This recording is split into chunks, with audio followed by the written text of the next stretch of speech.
Assalamualaikum warahmatullahi wabarakatuh. Pada kesempatan kali ini kita akan membahas satu kasus tentang pelanggaran etika bisnis, yaitu PT Jiwasraya. Perkenalkan, nama saya Rizka Salsabila. Oke, saya Roslina. Saya Siti Marni. Saya Siti Nurhafazah. Saya Sofia Niswa. Saya Nurul Khaira. Saya Utsir Syaidah. Saya Fira Fitria.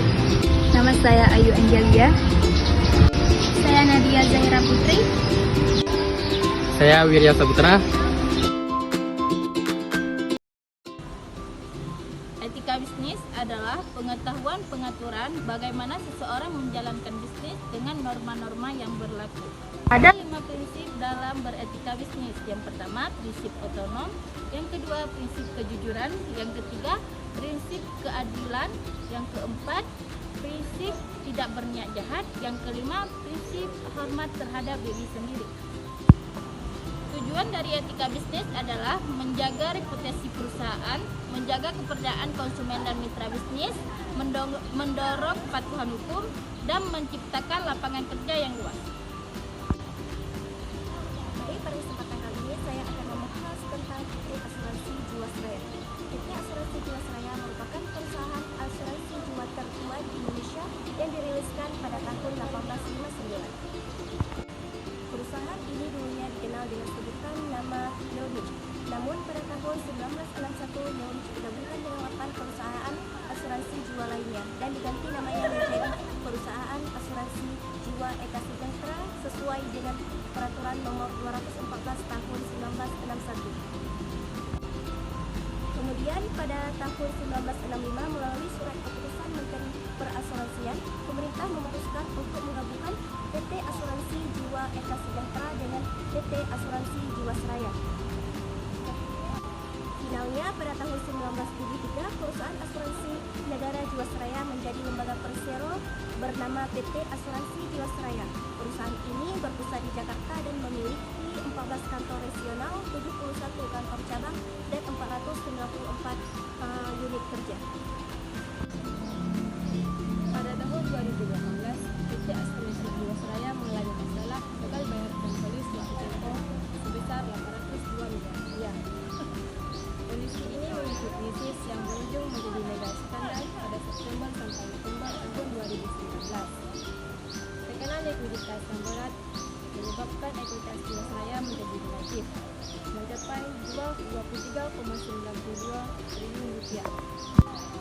Untuk menyelamatkan perusahaan dibutuhkan dana sebesar Rp32,89 triliun.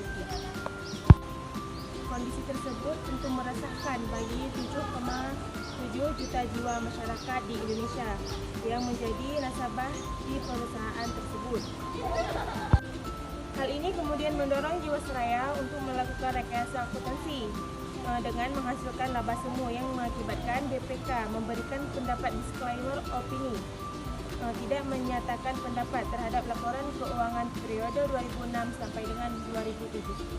Pernyataan disclaimer opinion tidak memberikan pendapat dilakukan karena kurangnya dokumen akuntansi, adanya pembatasan atau kurangnya kerjasama dari pihak perusahaan, Adiraya dan Saidah 2018. BPK merasa penyajian informasi perusahaan tersebut tidak dapat diyakini kebenarannya karena nilai defisit perusahaan yang semakin membesar pada periode 2008 sampai 2009 yaitu sebesar 5,7 triliun dan 6,3 triliun Indonesia 2020. Pada tahun 2013, perusahaan Jiwasraya melakukan inovasi dengan menerbitkan produk JS Saving Plan yang merupakan produk asuransi jiwa sekaligus investasi yang ditawarkan melalui perbankan BNS Asuransi. Produk JS Saving Plan menawarkan perlindungan asuransi 5 tahun dengan masa investasi 1 tahun dan menjanjikan tinggi 10-30%. Produk ini menjadi sumber masalah bagi Jiwasraya karena return yang dijanjikan terlalu tinggi. Jiwasraya juga melakukan investasi yang berisiko seperti mensponsori klub sepak bola luar negeri dan berinvestasi di perusahaan yang berkinerja buruk dengan saham Smilkop. Meskipun kondisi keuangan Jiwasraya tampak membaik yang dibuktikan dengan laporan keuangan periode 2017 meraup laba sebesar 2,4 triliun dan perusahaan memperoleh premi sebesar 21 triliun. Faktanya pada saat diaudit laba bersih tersebut justru turun dari 2,4 triliun menjadi 330,3 miliar saja karena perusahaan belum memperhitungkan nilai penurunan aset. Pada tahun 2018, Badan Pemeriksaan Keuangan BPK melakukan pemeriksaan investigatif dan mengungkapkan adanya penyimpangan verifikasi. BPK menyebutkan pihak-pihak terkait melanggar prinsip kehati-hatian yang menyebabkan kerugian negara. Berikut ini ringkasan pelanggaran etika bisnis yang dilakukan oleh PT Jiwasraya. Yang pertama, melanggar prinsip transparansi yaitu memalsukan hasil laporan keuangan. Yang kedua, melanggar prinsip kehati-hatian karena menginvestasikan dana premi nasabah pada saham-saham berisiko tinggi. Yang ketiga, gagal membayar polis JS Saving Plan akibat ketidakhati-hatian. Yang keempat, melanggar prinsip tata kelola dana pensiun sesuai pelanggaran terhadap ketentuan Bapem LK nomor 136 BL 2006. Berdasarkan poin-poin pelanggaran perusahaan tersebut di atas, dapat diketahui pula bahwa perusahaan Jiwasraya telah melanggarkan beberapa prinsip etika bisnis. Yang pertama adalah integritas. Prinsip ini menghendaki agar seorang akuntan bersikap tegas, jujur, dan transparan dalam menyampaikan informasi laporan keuangan perusahaan. Kelompok tertentu di atas, kepentingan publik.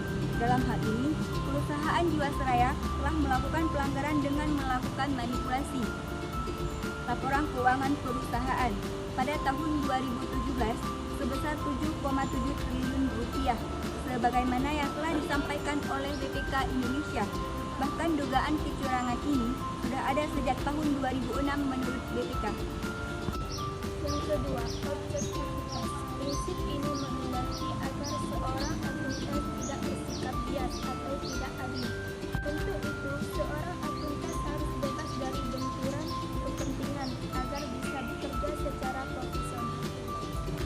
Dalam hal ini, perusahaan Jiwasraya telah melakukan pelanggaran objektivitas yang ditandai dengan adanya keberpihakan dari pihak akuntan dalam memanipulasi laporan keuangan. Dan yang ketiga, kompetensi dan kehati-hatian profesional. Prinsip ini menghendaki agar seorang akuntan harus bersikap cermat, teliti, dan tekun dalam melakukan profesinya secara profesional. Prinsip ini telah dilanggar oleh perusahaan asuransi Jiwasraya dengan menggunakan sebagian besar dana nasabah untuk kegiatan investasi pada saham-saham. Hal ini juga menandakan bahwa akuntan dalam hal ini tidak menggunakan kompetensi atau keahlian atau skill yang dimiliki dengan baik. Yang keempat, perilaku profesionalisme. Prinsip ini menghendaki agar seorang akuntan dapat berperilaku baik dan konsisten untuk tetap menjaga reputasi akuntan dan reputasi perusahaan, serta berkewajiban bertanggung jawab kepada perusahaan dan juga kepada stakeholder. Dalam ini, perusahaan melanggar prinsip profesionalitas melalui tindakan manipulasi laporan keuangan perusahaan yang menyebabkan negara mengalami kerugian.